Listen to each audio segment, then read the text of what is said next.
An 8-year-old girl disappears under the care of city services, and no one notices for weeks. Not her school, not her doctors, not the shelter where she lived. 26 days passed before anyone asked, "Where is Relisha Rudd?" This is not just a case of a missing child, it's a story about a system meant to protect, and how that system stayed silent. For nearly a month, a young girl was gone, and no one sounded the alarm. Relisha lived in a city shelter in Washington, D.C. She was seen with a man trusted by her family, someone who claimed to be helping. But by the time the truth came to light, it was already too late. To this day, no one has been held accountable, and Relisha has never been found. Before we even begin, do you think a child can truly vanish without someone knowing? Tell me below. Relisha Rudd was 8 years old when she was last seen in March of 2014. She was small for her age, quiet and polite. She loved to dress up, play with her siblings, and watch cartoons. Those who knew her say she was sweet and kind, the type of child who wanted to make others happy. Relisha lived with her mother and siblings in Washington, D.C., at the D.C. General Family Shelter. Once a hospital, the building had been turned into the city's largest homeless shelter. But it was overcrowded. Families lived in rooms with little privacy. Bathrooms were shared. Maintenance was limited. It wasn't considered a safe or comfortable place for children. For many families facing financial hardship, it was a last resort. Relisha's family had experienced long-term poverty. Her mother, Shamika Young, struggled to keep a stable income and housing.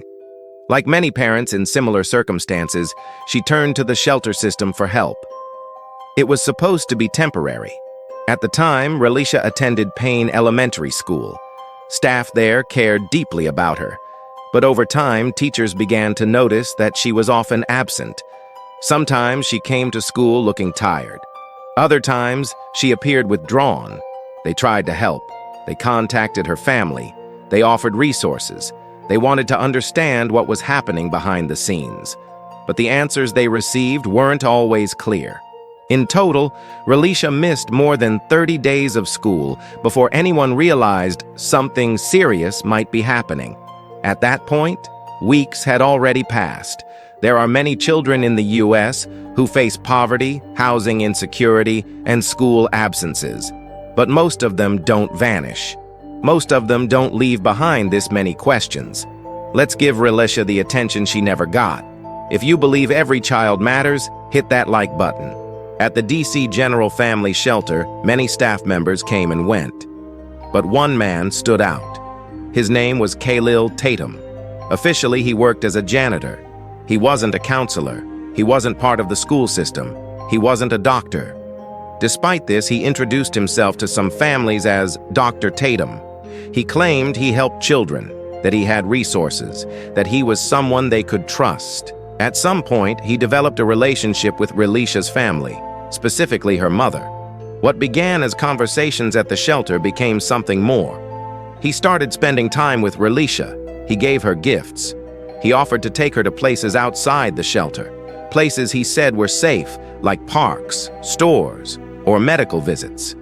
Relisha reportedly called him doctor. She believed he was helping. He told her he was giving her special care. But there were no official medical records, no clinic appointments, no school forms filed, no adult supervision. For several weeks, Kahlil Tatum was allowed to take Relisha from the shelter. Each time he gave a different reason. Each time, it was accepted.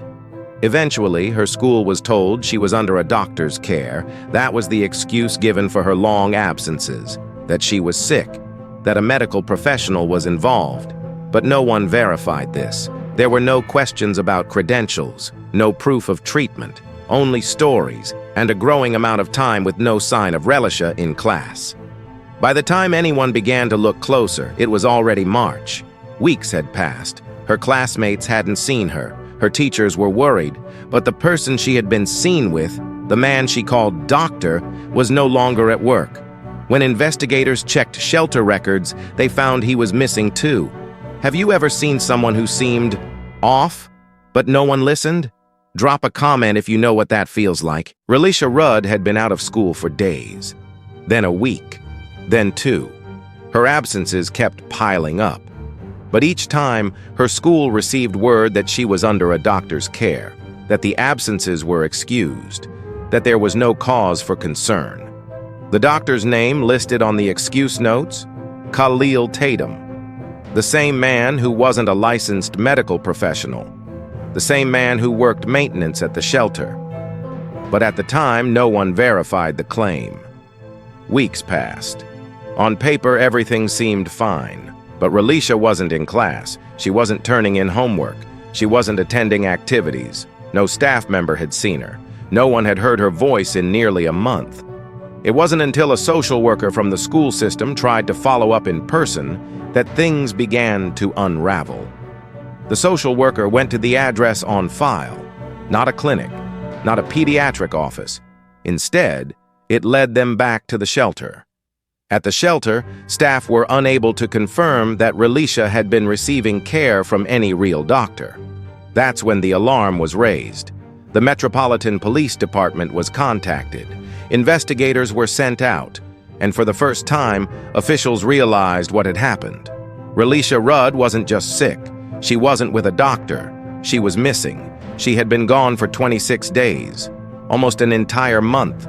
A child, unaccounted for, without any public alert. No AMBER alert had been issued. There had been no prior investigation. Police tried to retrace her last known movements, but they had to work backward, with weeks of time already lost. Her last known appearance was traced to a surveillance camera at a hotel. She was with Kahlil Tatum. By the time her case was officially opened, Kahlil Tatum had already stopped reporting to work. He was no longer reachable. His cell phone was off. No one knew where he had gone. The search for Relisha now had to start with almost no timeline. The most basic question, when did she disappear, couldn't be answered with certainty. 26 days. That's how long she was gone before anyone noticed. If that shocks you, share this with someone right now to help prevent cases like this from happening again. March 1st. That was the last confirmed date Relisha Rudd was seen alive, caught on surveillance footage walking through the hallway of a Holiday Inn Express in Northeast Washington, D.C. She wasn't alone. With her was Kahlil Tatum, the same man who had been presenting himself as a caregiver, the same man who was now being sought by police. But it wasn't until March 19th that she was officially reported missing. That's an 18-day gap between the last known sighting and when the search began. For investigators, this gap created serious problems. Leads had gone cold. Cameras that could have provided evidence had already overwritten their footage. Witnesses' memories had faded. When the search effort began, the FBI was brought in quickly. Agents worked alongside local law enforcement to pull records, phone data, and hotel receipts. They issued a press release and added Relisha to the National Missing Persons database.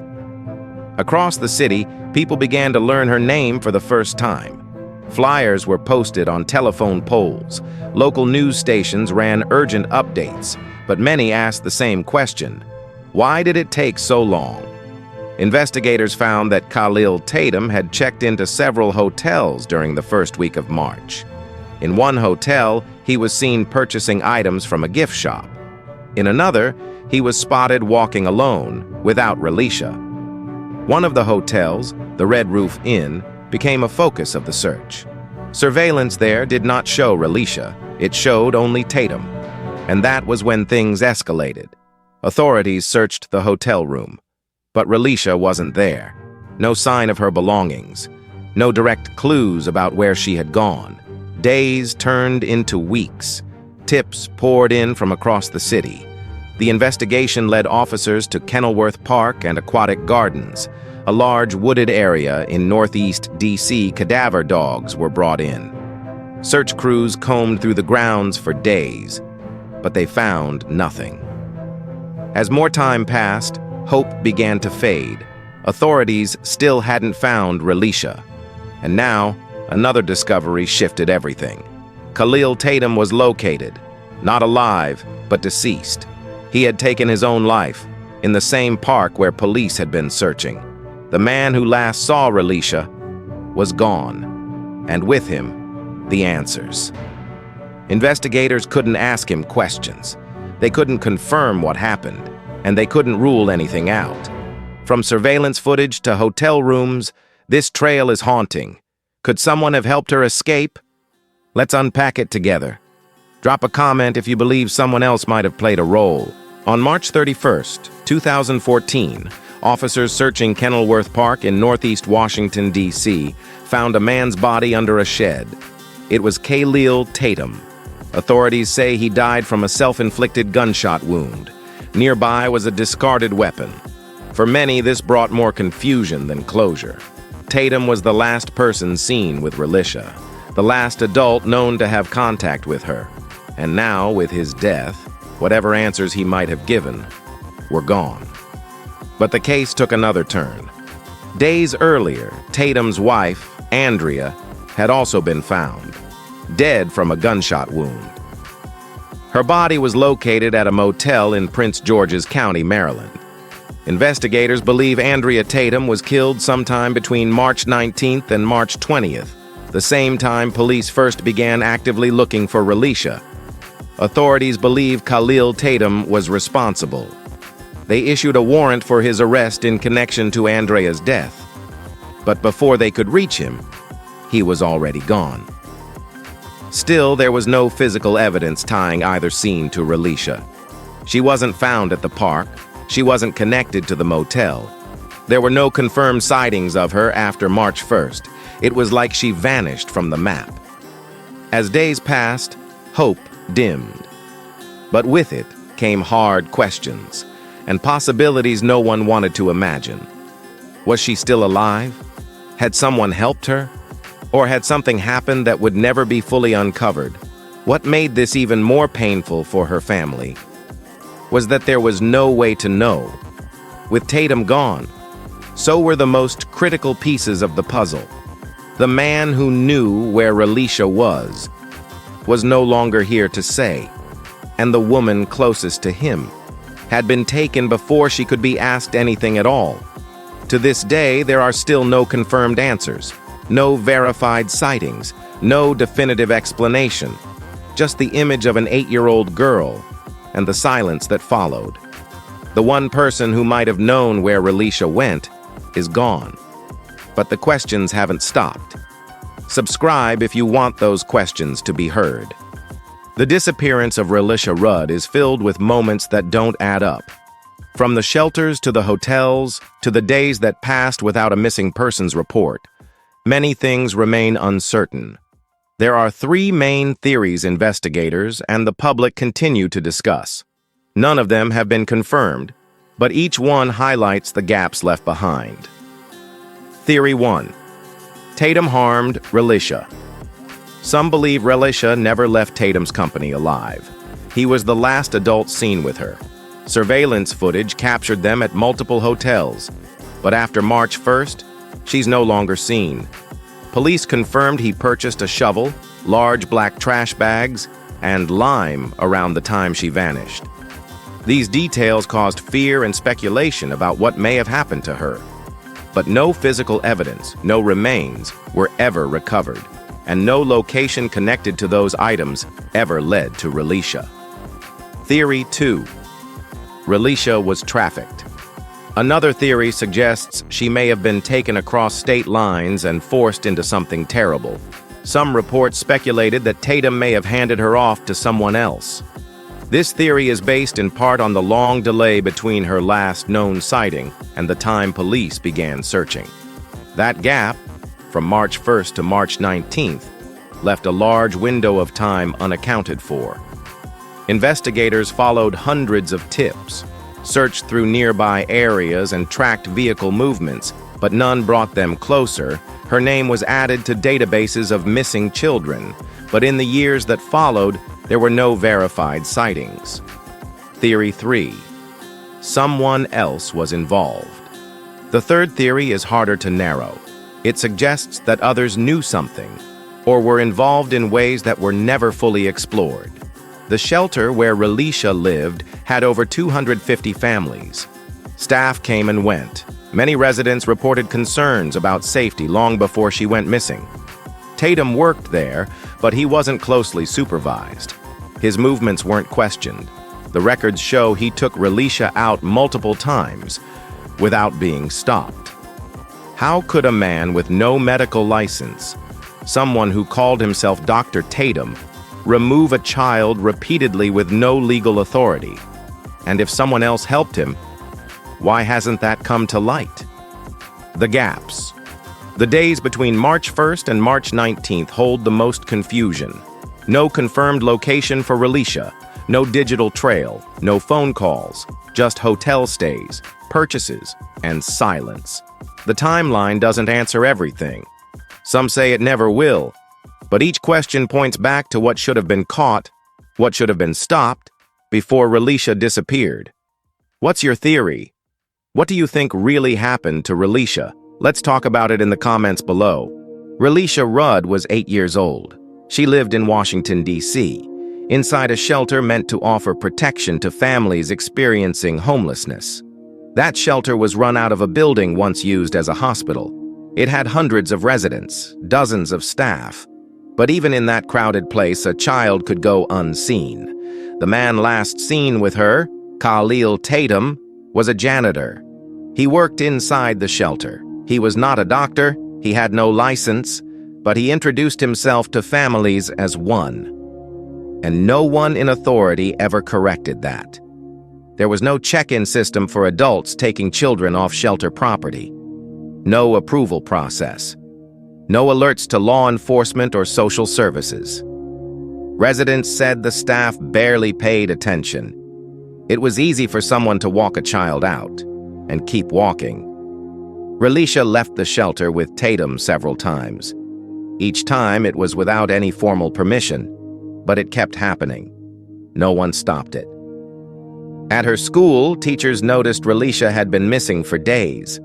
When they asked about it, they were told she was under medical care, that she was with a doctor. That doctor was Tatum, and no one verified who he was. No call to a clinic, no confirmation with a licensed provider, no review of medical documentation. Her attendance was simply excused.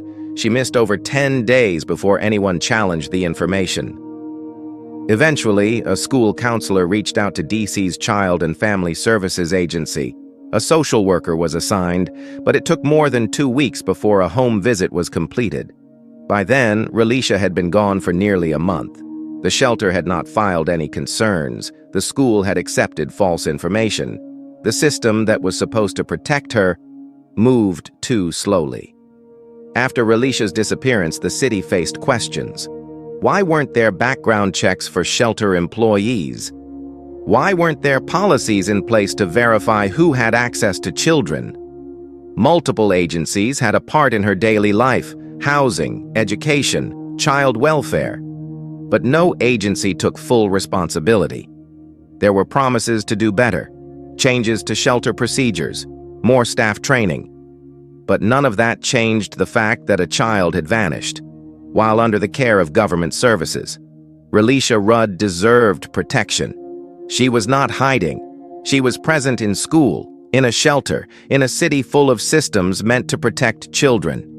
Those systems didn't act in time. Do you think anyone was ever held accountable? Comment yes or no below. Let's see how broken the system really is. Relisha Rudd was last seen in March of 2014. She was 8 years old. It's been over a decade now. And still, no one knows for sure what happened to her. This is what experts believe she might look like today. The image was created by forensic artists who specialize in age progression. It shows her with longer hair, more mature facial features, but the same gentle eyes. The same hope that one day someone might recognize her. That picture is shared every year, on missing persons forums, at press conferences, on bulletin boards, and in community centers around Washington, D.C. Relisha's name has never left the hearts of those who continue to search. Her case is still open, her file is still active, and her face still appears on websites dedicated to missing children. Every year, Friends, neighbors, and complete strangers gather to remember her. They hold vigils, they light candles, they say her name. Even when the headlines stop covering her story, these people keep it alive. Her family, though often quiet in the media now, still grieves, still hopes, still waits for answers, for closure, for her to come home, if that is still possible. Relisha's story has brought attention to the stories of many other children. Her face appears alongside theirs, at awareness walks, in community meetings, online campaigns. Families who've been through the same nightmare reach out. They stand together because they understand the pain of not knowing. Organizations like the Black and Missing Foundation continue to push for attention to cases that are often overlooked, especially when the children are from underrepresented communities, especially when the families have fewer resources, especially when the silence lasts too long. There is still a $25,000 reward for information that helps bring her home. There are still tip lines open, and there are still people who believe someone out there knows something. If Relisha is still alive, she would be 18 years old now. Maybe she's somewhere she doesn't remember her name. Maybe she was told no one was looking for her. But that's not true. People are looking. Every single day. Drop a candle emoji in the comments if you're thinking of her. Let's make sure the world doesn't forget Relisha Rudd. Relisha Rudd did not vanish. She wasn't simply lost. No. What happened to her was a result of silence, of neglect, of failure from the very systems meant to protect her. For over 10 years, Relisha's face has been shared across screens, across communities, and across hearts. But in that time, despite all the efforts to bring her home, she still hasn't been found. Her story and her name should never be erased. Her family continues to fight for answers. The authorities continue to search, but Relisha is still out there, somewhere, waiting for someone to remember her, for someone to recognize her story. Her life was interrupted, but her legacy, her hope, her smile must live on, because every child matters. Every child deserves to be safe. Every child deserves a voice. We can't let this happen again. We can't let another child slip through the cracks, not without us noticing, not without us speaking up.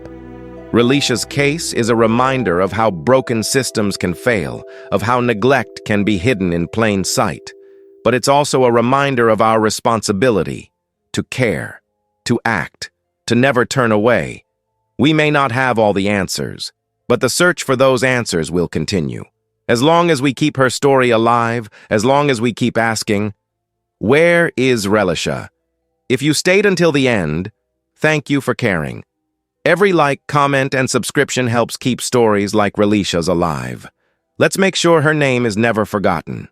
If you believe in justice for every child, hit that like button, share your thoughts in the comments, and subscribe for more stories that need to be told.